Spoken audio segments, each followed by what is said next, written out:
जय हिंद साथियों। मैं सचिन चौहान आप सभी का स्टडी स्पार्क यूट्यूब चैनल पर स्वागत करता हूं। आप देख रहे हैं पॉलिटी बूस्टर 20 सीरीज जो कि भारतीय संविधान को बहुत ही अच्छे से पढ़ने के लिए चलाई गई है। तो हमने पिछली क्लास में जैसे कि पढ़ा था पीट्स इंडिया एक्ट 1784 के बारे में पढ़ा था, जिसमें ब्रिटिश सरकार ने ईस्ट इंडिया कंपनी पर अपना नियंत्रण कैसे कैसे बढ़ाना शुरू कर दिया, तो वो पढ़ा था। तो आज की क्लास में हम जानेंगे कि 1793 से 1858 के बीच ब्रिटेन शासन में कौन कौन से महत्वपूर्ण बदलाव हुए, जैसे कि चार्टर्ड एक्ट आए और भारत शासन अधिनियम कैसे कैसे बदला, कैसे कंपनी कंपनी पर ब्रिटेन ने अपना एक अधिकार स्थापित किया। इन सब चीजों को देखेंगे। इन सब चीजों से चार्टर्ड एक्ट के बारे में जानेंगे। चार्टर्ड एक्ट आखिरकार होता क्या है और कंपनी का शासन समाप्त कर देगी ब्रिटेन सरकार। आइए चलते हैं अपनी क्लास की ओर। सबसे पहला चार्टर्ड एक्ट है 1793। यह चार्टर्ड एक्ट पहला चार्टर्ड एक्ट पहले तो जानो कि चार्टर्ड एक्ट होते क्या है। एक लेख होता है जो जो कि ब्रिटेन के महाराज का लेख होता है, जिसमें कंपनी को व्यापार करने की अनुमति दी जाती है। हर 20 साल, ये 20-20 साल करके बढ़ेगा। जितने चार्टर्ड एक्ट है ये हर एक 20-20 साल करके बढ़ रहे हैं। तो सबसे पहले 1793 का चार्टर्ड एक्ट आया। तो इसमें इसमें क्या हुआ, इसमें जो ईस्ट इंडिया कंपनी का व्यापारिक अधिकार अगले 20 वर्ष तक बढ़ाएगा। जैसे मैं बता रहा कि 20-20 वर्ष करके बढ़ाया जाएगा। हर एक चार्टर्ड एक्ट 20 वर्ष के अंतराल पाएगा। और कंपनी कंपनी के प्रशासनिक अधिकार को जारी रखा गया। जो कंपनी का प्रशासनिक अधिकार था, अभी कंपनी की प्रशासन करेगी, बाद में ब्रिटेन सरकार प्रशासन करने लगेगी। और गवर्नर जनरल था उसकी शक्तियों को मजबूत किया गया। जो बंगाल का गवर्नर जनरल था उसकी शक्तियों को और मजबूत किया गया। ये आगे जाके भारत का गवर्नर जनरल बनेगा, फिर गवर्नर जनरल से वाइसराय बनेगा। यह एक्ट मुख्य रूप से पुराने नियमों को जारी रखने का एक एक्ट है। इसमें जो जितने भी पुराने एक्ट, मुख्य रूप से जो पुराने नियम है ना, उनको जारी रखने के लिए आया था ये एक्ट। इसमें कुछ नया ऐसा काम नहीं हुआ। लेकिन इसमें एक और कार्य हुआ था।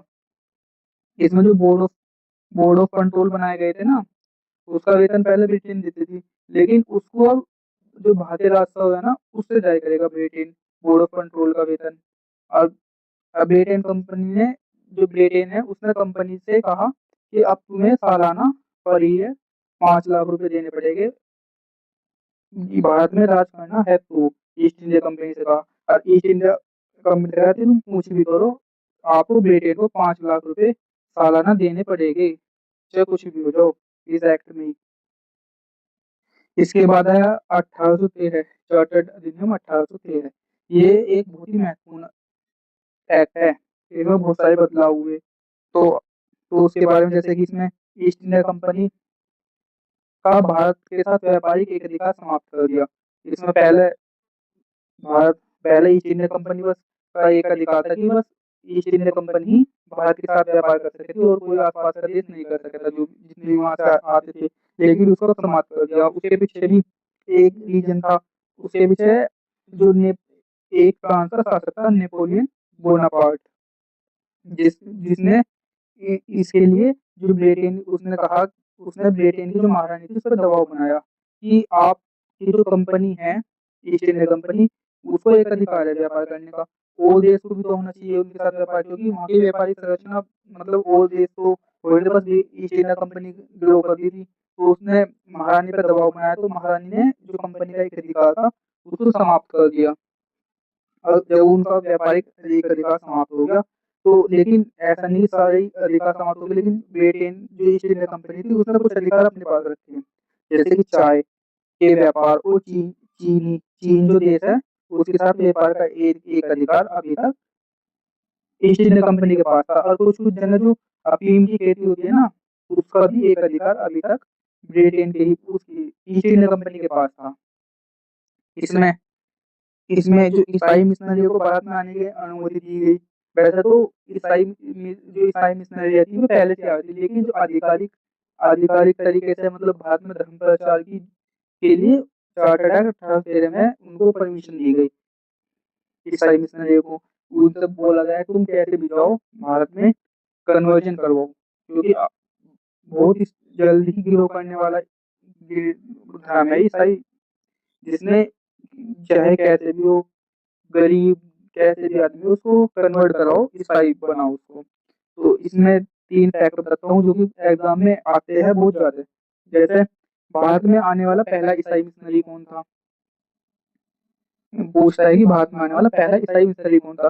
Thomas the apostle. Thomas the apostle जो कि भारत में आने वाला पहला मिशनरी था, जो कि केरल में आया 52 एडी में। ऐसा नहीं कि आपको लग रहा होगा कि 1883 ईसाई नहीं, बहुत पहले से आ गए थे ईसाई, लेकिन आधिकारिक तरीके से अब आए। तो थॉमस द ऑप्शल केरल आया 52 एडी में। तो भारत में अब भारत में पहली चर्च, अब ये भी आता है कि भारत में पहली चर्च कब बनी? तो भारत में पहली चर्च सेंट थॉमस चर्च थी, जो केरल में बनी, जिसका नाम था सेंट थॉमस चर्च, जो केरल में बनी 52 एडी में। 52 एडी में बनी। अब ऐसे ही पूछ सकता है, ये तो पहली थी कि भारत में यूरोपियन शैली की पहली चर्च कौन सी थी? तो भारत में जो यूरोपियन यूरोपीय शैली की पहली चर्च थी वो थी सेंट फ्रांसिस चर्च, जो कि त्रिशूल केरल में थी और जो 1508 ईस्वी में बनी। इसी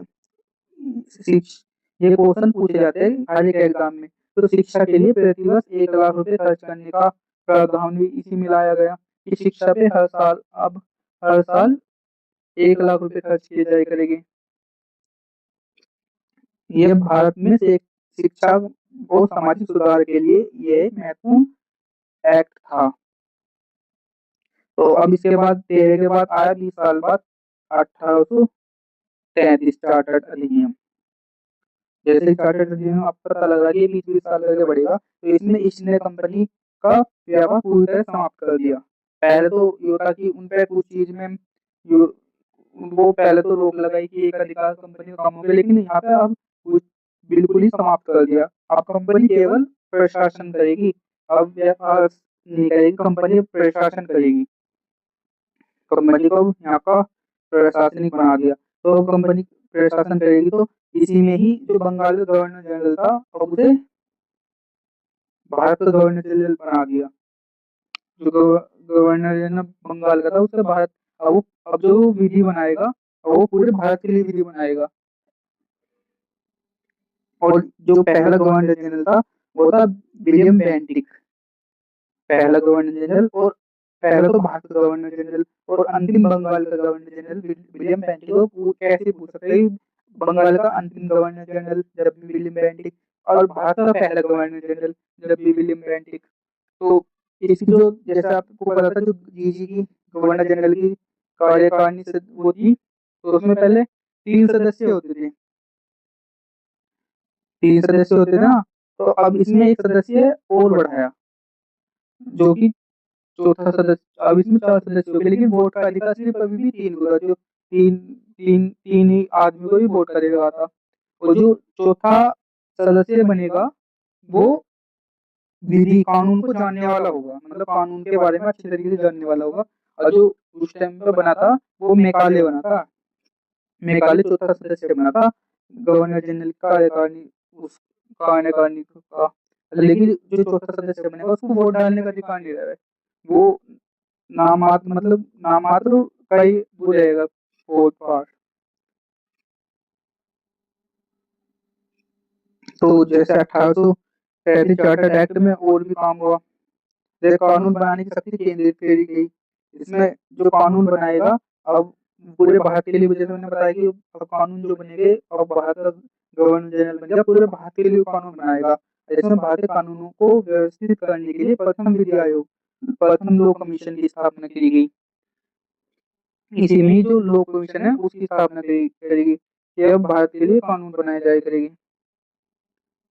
तो विधि आयोग, तो इसमें लॉ कमीशन अब भी चलता है, लॉ कमीशन।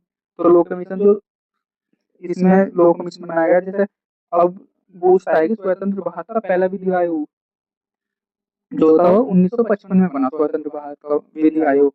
जिसके अध्यक्ष पूछता है कि स्वतंत्र भारत के पहले विधि आयोग के अध्यक्ष कौन थे? तो मोतीलाल चिदम्बरलाल सीतलवाड़, जिसको एमसी सीतलवाड़ कहते हैं, एमसी सीतलवाड़ के नाम से जाना जाता है। वो पूछता है कि भारत के पहले विधि आयोग के अध्यक्ष कौन थे? तो एमसी सीतलवाड़।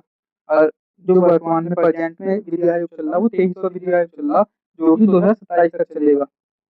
तो इसके भी अध्यक्ष इस टाइम पर जो प्रेजेंट में है वो बीपी सिन्हा प्रेजेंट विधि आयोग के अध्यक्ष है। जो विधि आयोग है वो ये देखता है कि जो संविधान के कानून है डीपीएससी या मूल मूल अधिकार, यदि कोई कानून बन रहा है संसद में पास हो रहा तो उनकी अवहेलना तो नहीं कर रहा, उन सबको ध्यान में रखते हुए करता है ये। और यह भारत में केंद्रीय प्रशासन की दिशा में एक बड़ा कदम था। जब सारे कानून अब पूरे देश के लिए गवर्नर जनरल बनाने लगा तो ये बड़ा कदम था। और 1813 में और भी कार्य हुए, जैसे कि सेवा खुली जो भर्ती थी सिविल सेवा में, सिविल सेवा में खुली भर्ती का प्रयास किया गया। अभी मतलब शुरू नहीं हुई, अभी प्रयास किया गया कि अब जो ऑफिसर बनेंगे वो भारतीयों को भी लिया जाएगा। पहले तो अंग्रेज बनते थे, लेकिन अब भारतीयों को बनाया जाएगा। लेकिन प्रयास किया गया इसमें, अभी बनेंगे तो आगे जाके इसको अंग्रेजों ने भारत में आने से मना कर दिया। बने अंग्रेज क्योंकि सोचने लगे ये भारत है, पहले तो इन्हें हम इन पे अत्याचार करते, अब ये हमारे बराबर में आके बैठेंगे, तो उन्होंने इसको लागू होने नहीं दिया। और इसी में ही दास प्रथा का उन्मूलन होएगा। लागू इसमें भी नहीं होगा दास प्रथा, उन्मूलन होएगा मतलब दास प्रथा को अवैध घोषित कर दिया जाएगा 1813 चार्टर्ड एक्ट में।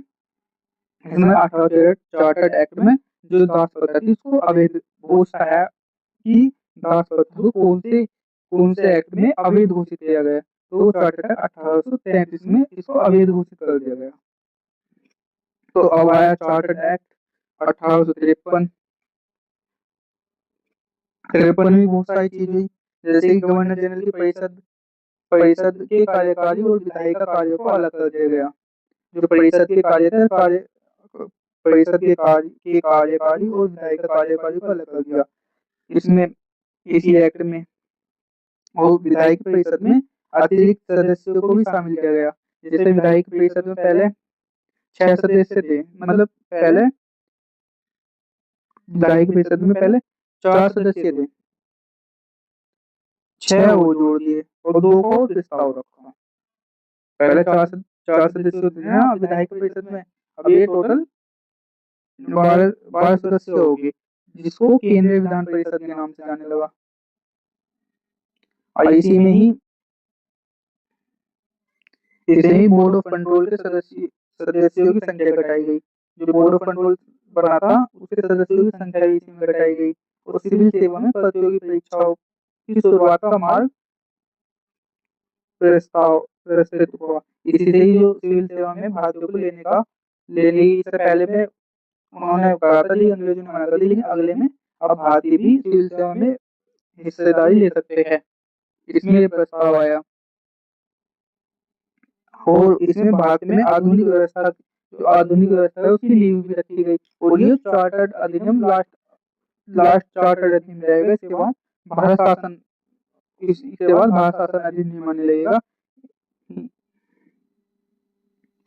भारत शासन अधिनियम क्यों आया उससे पहले हम इससे बाद में जो भारत शासन अधिनियम 1858 क्यों लाना पड़ा उन्हें, जब ब्रिटेन को लगा, उससे पहले हम जानते हैं 1857 का विद्रोह।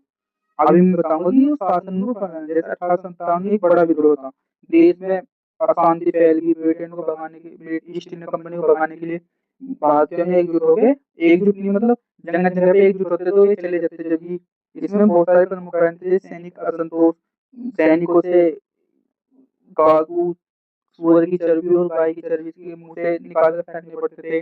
और राजनीतिक कारण थे, राजनीतिक में भारतीयों को लिया नहीं जा रहा था, सारे काम ईस्ट इंडिया कंपनी देखती थी। आर्थिक शोषण बहुत बुरी तरीके से भारतीय लोगों को परेशान किया जाता था। सामाजिक और धार्मिक व्यवस्था थी, जैसे कि बता रहा है हिंदू मुस्लिमों को अलग किया जाता। इस विद्रोह के बाद ब्रिटिश सरकार ने फैसला किया कि अब भारतीयों को भी शासन और ईस्ट इंडिया कंपनी के हाथ में नहीं रहेगा। जो भारत का शासन है ना वो ईस्ट इंडिया कंपनी का रहेगा, क्योंकि ब्रिटेन डर गया। उन्होंने देखा कि यार भारत तो मतलब पावर से तो शासन करा ही नहीं जा रहा है, अब तो ऐसा करना पड़ेगा जो भारत के लोग हैं उन्हें भी अपने साथ मिलाना पड़ेगा। उन्होंने ऐसी साजिश करी। इसमें बहुत सारे कारण थे, जैसे कि कुछ राजनीतिक कारण भी थे 1857 के विद्रोह के।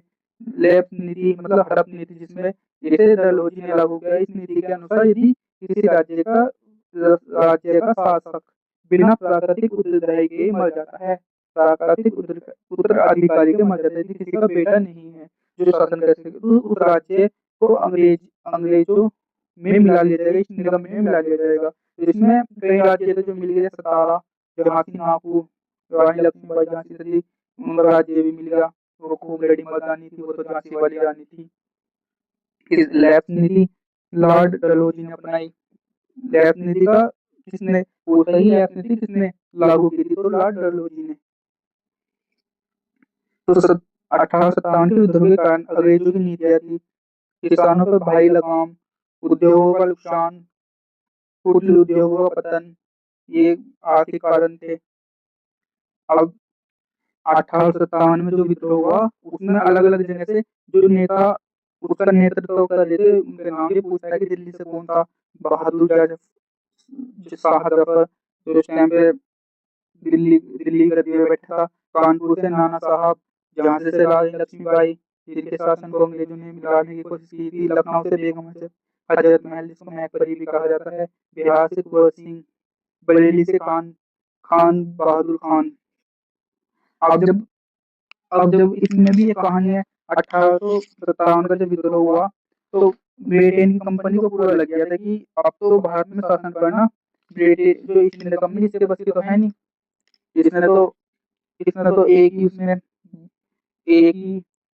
भारतीयों ने एकजुट होकर भारत यदि सफल हो जाता तो ईस्ट इंडिया कंपनी का युद्ध, जो भारतीयों ने ईस्ट इंडिया कंपनी का दावा बोला, तो ब्रिटेन का राज खत्म हो जाता। तो ब्रिटेन ने सोचा कि अब हिंसा अधिनियम लेके अब हम शासन करते हैं ब्रिटेन से, तो उन्होंने लागू किया भारत शासन अधिनियम 1858।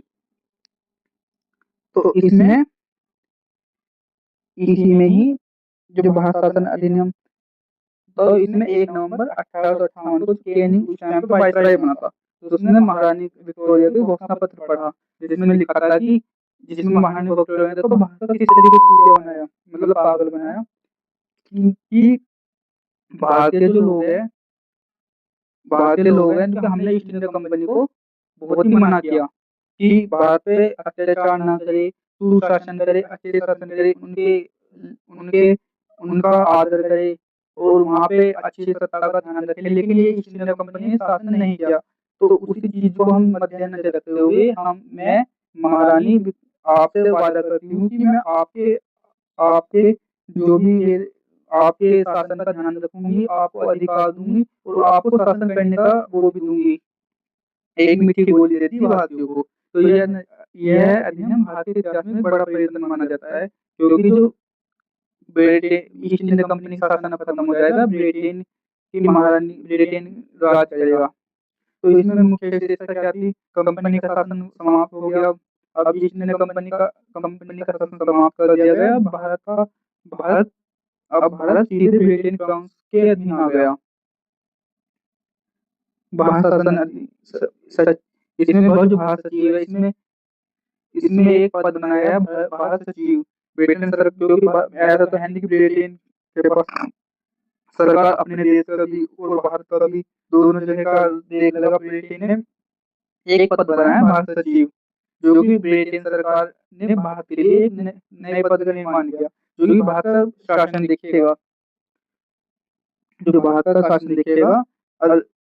भारत के शासन देखेगा क्योंकि ब्रिटेन अपने देश का शासन देखेगी। यहाँ का जो रिपोर्ट देगा ब्रिटेन सरकार संसद को सीधे। तो इसमें पूछता है कि पहला भारत सचिव कौन था। जो पहला भारत सचिव वो था एडवर्ड स्टैनली। जो पहला भारत सचिव था एडवर्ड स्टैनली। एक एग्जाम में पूछा गया था कि दूसरा भारत सचिव कौन था, तो चार्ल्स वुड दूसरा भारत सचिव था।